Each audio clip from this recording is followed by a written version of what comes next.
سورہ روم کی آیت نمبر 20 اللہ تعالی کی نعمتوں اور قدرت کی نشانیوں کا ذکر ہے۔ ومن آیاتی ہی، اور اس کی قدرت کی نشانیوں میں سے یہ بھی نشانی ہے، ان خلقکم من تراب،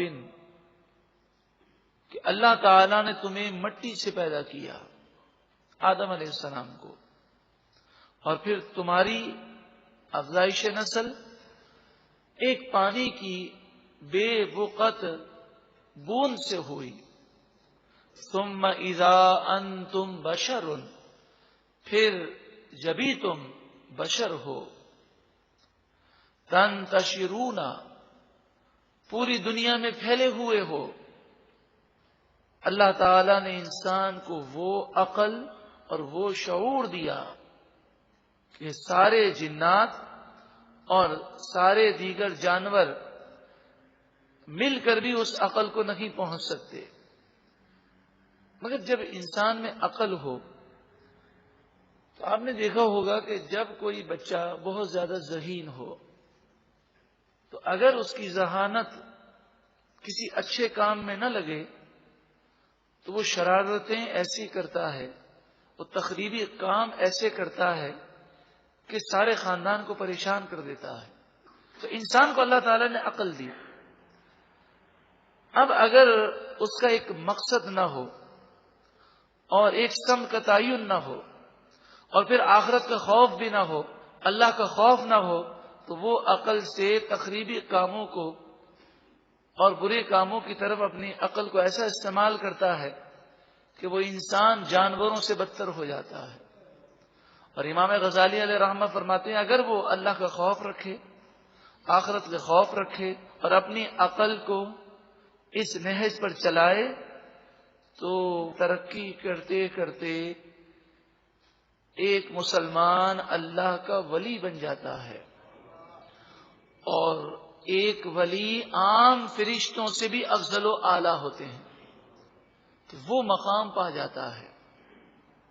ومن آیاتہ، اور اللہ کی قدرت کی نشانیوں میں سے یہ نشانی بھی ہے، ان خلق لکم من انفسکم ازواجا، اللہ تعالی نے تمہارے لیے خود تمہاری جانوں میں جوڑے بنائے۔ اگر دنیا میں سارے ہی مرد پیدا ہوتے یا دنیا میں ساری ہی عورتیں ہوتی تو یہ خاندانی نظام اور افزائش نسل کا سلسلہ اور دنیا کے نظام کیسے چلتا؟ آپ جانتے ہیں بعض کے یہاں صرف بیٹیوں کی ولادت ہوتی ہے، بعض کے یہاں صرف بیٹوں کی ولادت ہوتی ہے۔ اگر سب کے یہاں بیٹے ہی ہوتے یا سب کے یہاں بیٹیاں ہی ہوتی تو آپ بتائیے کس قدر عجیب اور مشکل معاملہ ہوتا۔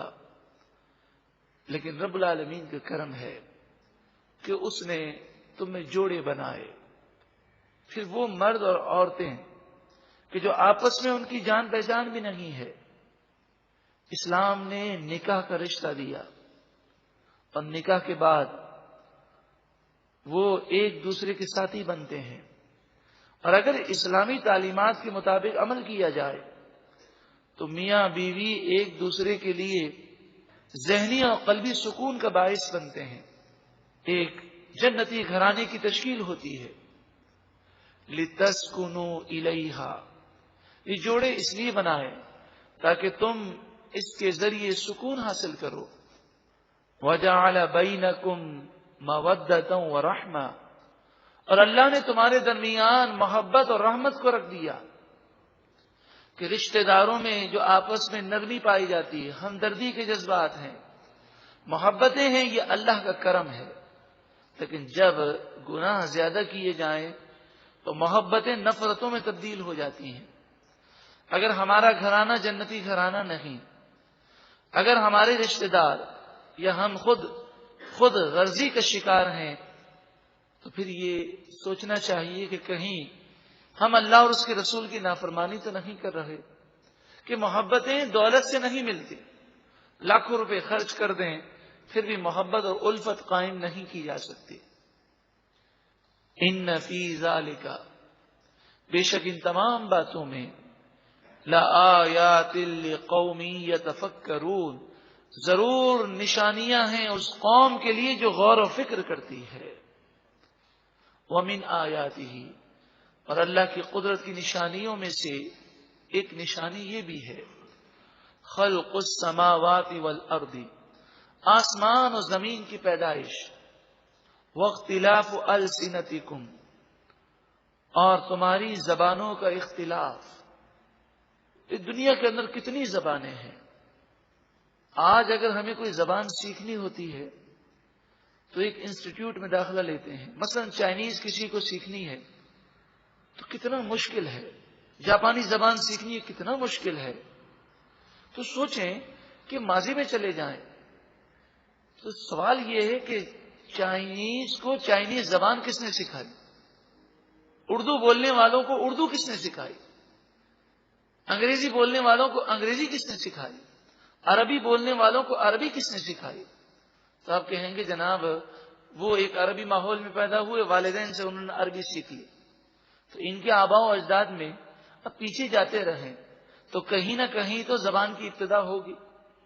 تو یہ زبانیں اللہ نے سکھائیں، اور زبانوں کا ایک اپنا اثر ہے، اور ہر زبان کے پیچھے ایک کلچر اور تہذیب ہے. صرف زبان کے اثرات یہ نہیں کہ بولنے سے ایک انگریزی زبان ہے ہم نے بول لی، یا اردو زبان ہے ہم نے زبان سے ادا کر لی. زبان کا اپنا اثر ہوتا ہے. آپ عربی زبان کی مہارت رکھیں تو عربی کا اپنا اثر ہے. انگریزوں نے انگریزی زبان پہ بہت زیادہ زور دیا، اور عربی اور فارسی اور اردو کو انہوں نے کل عدم قرار دے دیا. اس کی ایک وجہ تھی کہ جب وہ مسلمان انگریزی زبان پڑھیں گے تو انگریزوں سے متاثر ہوں گے اور ان کی تہذیب کے اثرات ان پر آئیں گے. اور وہی ہوا کہ انگریزوں کی تہذیب کے اثرات ہم پر آئے. ہم زبان کے مخالف نہیں ہیں، مختلف زبانیں سیکھنی چاہیے، مگر بات یہ ہے کہ ہم پاکستان میں اپنی مادری زبان کے مقابلے میں انگریزی کو فوقیت کیوں دیتے ہیں؟ چائنیز تو وہ انگریزی کو فوقیت نہیں دیتے، تمام محکموں میں ان کی مادری زبان چلتی ہے. روس کو دیکھیں تو وہاں روسی زبان، جرمنی میں جائیں تو جرمنی زبان، فرانس میں جائیں تو فرانسیسی زبان. یعنی ہر ملک جس نے جو ترقی یافتہ ہیں وہ اپنی مادری زبان میں ترقی کرتے رہے. اور جہاں تک آسٹریلیا، امریکہ اور انگلینڈ کا تعلق ہے تو ان کی انگریزی مادری زبان ہے. میری معلومات میں کوئی ایسا دنیا کا ایسا ملک نہیں ہے، اگر آپ کو ہو تو مجھے بتائیے گا. میری معلومات میں پوری دنیا کا کوئی ایسا ملک نہیں ہے کہ جس نے اپنی مادری زبان کو چھوڑ کر کسی اور زبان میں کوششیں کی اور وہ ترقی یافتہ بن گئے. اس وقت پوری دنیا میں جتنے ترقی یافتہ ممالک ہیں سب نے اپنی مادری زبان ہی میں تعلیم کو ذریعہ بنایا، کیونکہ مادری زبان میں بات جلدی سمجھ میں آتی ہے اور کانسیپٹ کلیئر ہوتا ہے، نظریہ واضح ہو جاتا ہے. صرف غریب ممالک اور ترقی پذیر ممالک اور خصوصاً مسلمانوں میں یہ وبا عام ہے کہ وہ اپنی مادری زبان کو چھوڑ کر ساری زندگی ایک غیر ملکی زبان کو سیکھنے میں لگا دیتے ہیں. زبانوں کی مخالفت نہیں ہے، زبان سیکھنے میں حرج نہیں، مگر ترقی کے لیے اپنی مادری زبان کو ترقی دینا انتہائی ضروری ہے. اللہ تعالیٰ مسلمانوں کو عقل سلیم عطا فرمائے. زبانیں سیکھنی چاہیے، لیکن سب سے اہم یہ ہے کہ انگریزی اگر آپ سیکھتے ہیں ٹھیک ہے، کوئی گناہ نہیں ہے، لیکن عربی بھی سیکھیں. عربی میں تو قرآن نازل ہوا، عربی میں احادیث طیبہ کا ذخیرہ ہے، قبر کی زبان عربی ہے، قیامت کی زبان عربی ہے، اور جنت کی زبان عربی ہے. میرے آقا صلی اللہ علیہ وآلہ وسلم عربی ہیں، تو عربی زبان کو فوقیت کیوں نہیں دی جاتی؟ کاش ہمیں عربی آتی ہو اور جب ہم قرآن پڑھیں تو ہماری آنکھوں سے آنسو جاری ہوں اور قرآن کے معانی ہم سمجھ رہے ہوں. اللہ تعالی ہمیں اس پر عمل کی توفیق عطا فرمائے. وَاخْتِلَافُ أَلْسِنَتِكُمْ وَأَلْوَانِكُمْ، تمہاری زبانوں کا اختلاف اور تمہارے رنگوں کا اختلاف، تمہاری شکلوں کا اختلاف، یہ بھی اللہ کی نشانیاں ہیں. مختلف علاقوں کے لوگوں کی رنگتیں، شکلیں مختلف ہیں. بلکہ اب تو سائنس اس بات کو تسلیم کرتی ہے کہ دنیا کے ہر شخص کی شکل دوسرے شخص سے مختلف ہے. یہ اللہ تعالیٰ نے کرم کیا، ورنہ ایک دوسرے کی پہچان کس قدر مشکل ہو جاتی. ان فی ذالک، بے شک ان تمام باتوں میں، لآیات للعالمین، جو جاننے والے ہیں اس جہاں میں اور جو شعور رکھتے ہیں ان جاننے والوں کے لیے نصیحتیں ہیں، قدرت کی نشانیاں ہیں. ومن آیاتہ، اور اللہ کی قدرت کی نشانیوں میں سے یہ نشانی بھی ہے، منامکم باللیل والنہار، رات اور دن میں تمہارا سونا. اگر نیند نہ ہوتی تو 3-4 دن کے بعد ہم بیکار ہو جاتے، کسی کام کے قابل نہ رہتے. نیند کی قدر اس سے پوچھئے جو نیند کی نعمت سے محروم ہے. اگر ہمیں لیٹتے ہی نیند آ جاتی ہے تو یہ بہت بڑی اللہ کی نعمت ہے کہ نیند تھکن کو دور کر دیتی ہے. جو وقت پر نیند کرتا ہے اور ضروری نیند کو پوری کرتا ہے وہ بے شمار بیماریوں سے محفوظ رہتا ہے. ایک بھائی نے مجھے بڑی پیاری بات بتائی، کہا کہ انہیں کسی بزرگ نے یہ وظیفہ بتایا کہ جسے نیند نہ آتی ہو وہ اس طرح بستر پر لیٹ کر اپنے پاؤں سمیٹ کر اس طرح پڑھے، بسم اللہ الرحمن الرحیم، ان اللہ وملائکتہ یصلون علی النبی یا ایھا الذین آمنوا صلوا علیہ وسلموا تسلیما. پھر اس کے بعد درود پاک پڑھے صلی اللہ علیہ وسلم. پھر کہتے ہیں دوبارہ بسم اللہ شریف پڑھے، آیت درود پڑھے اور درود پاک پڑھے. وہ کہتے ہیں جب سے مجھے یہ وظیفہ معلوم ہوا ہے میں کروٹیں بدل رہا ہوتا، نیند نہیں آ رہی اور اچانک سے مجھے یاد آ جائے کہ وظیفہ پڑھنا ہے. تو کہتے ہیں جب میں اس سے پڑھنا شروع کرتا ہوں بسم اللہ شریف، آیت درود اور پھر درود پاک، تو کہتے ہیں 3 یا 4 مرتبہ میں پڑھ سکتا ہوں، مجھے نیند آ جاتی ہے. تو درود پاک میں رحمتیں ہیں، آیت درود میں بھی رحمتیں ہیں اور بسم اللہ میں بھی رحمتیں ہیں. انشاءاللہ رحمتوں کا نزول ہوگا اور نیند کی کمی اور نیند نہ آنے کی تکلیف انشاءاللہ دور ہو جائے گی.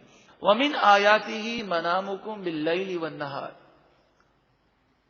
اللہ کی قدرت کی نشانیوں میں سے ایک نشانی رات اور دن میں تمہارا سونا ہے.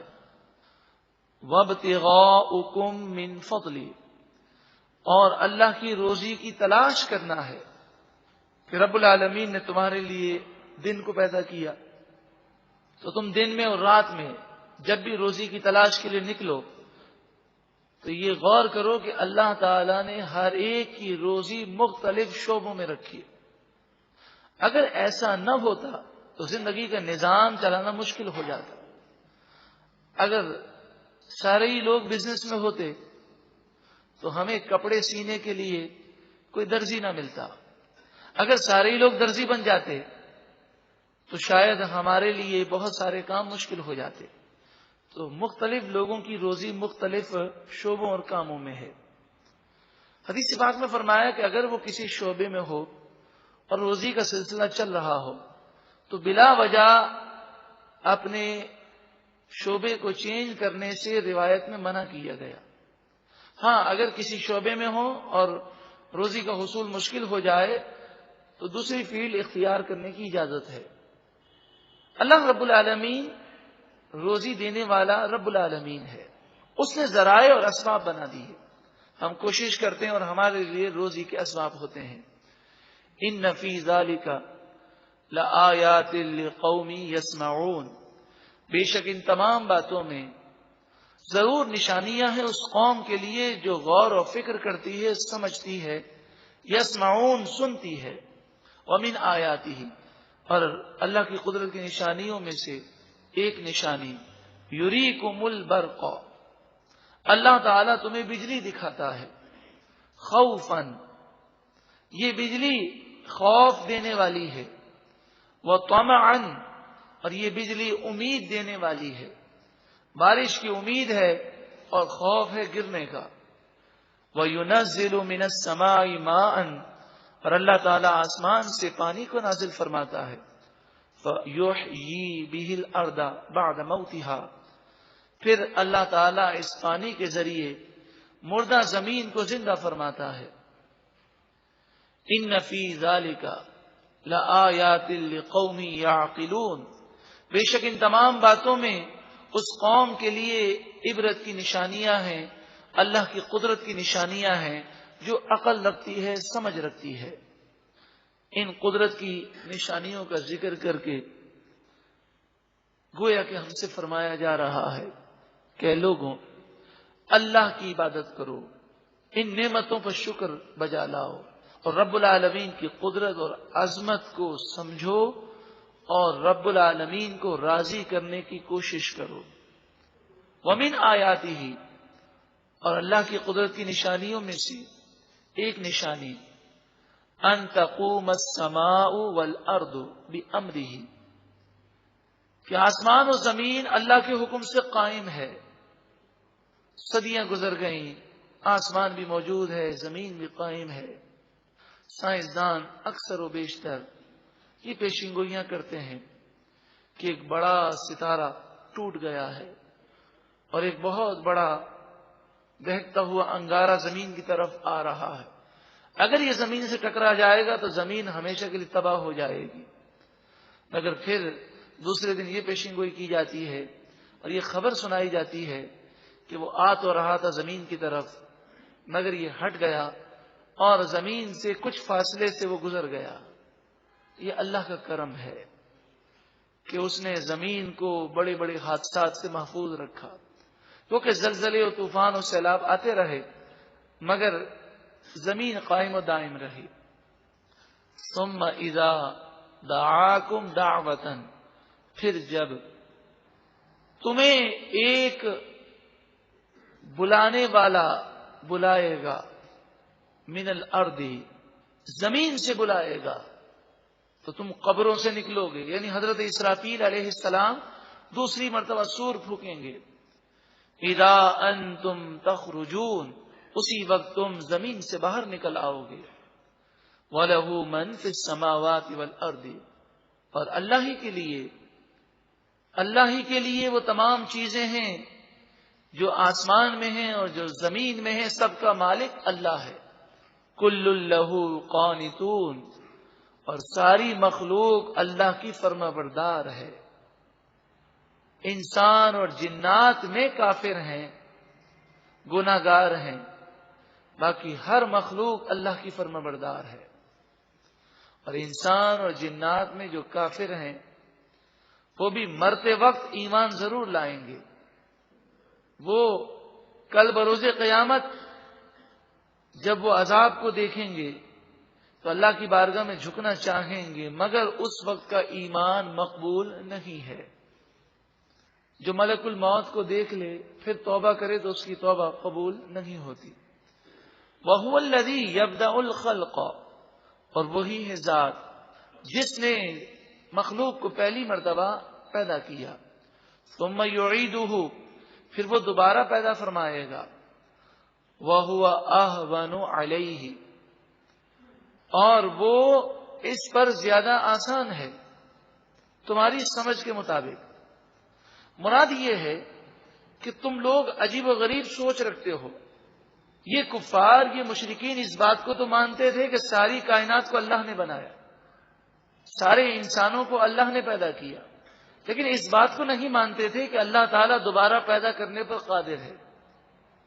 تو انہیں سمجھایا جا رہا ہے کہ دیکھو، پہلی مرتبہ کوئی چیز بنانا یہ مشکل ہوتا ہے اور دوسری مرتبہ اس کی نقل بنانا آسان ہے. اللہ تبارک و تعالیٰ کے لیے تو کوئی کام مشکل نہیں. وہ تو فرمائے کن تو فیکون، وہ فرمائے ہو جا تو وہ ہو جاتا ہے.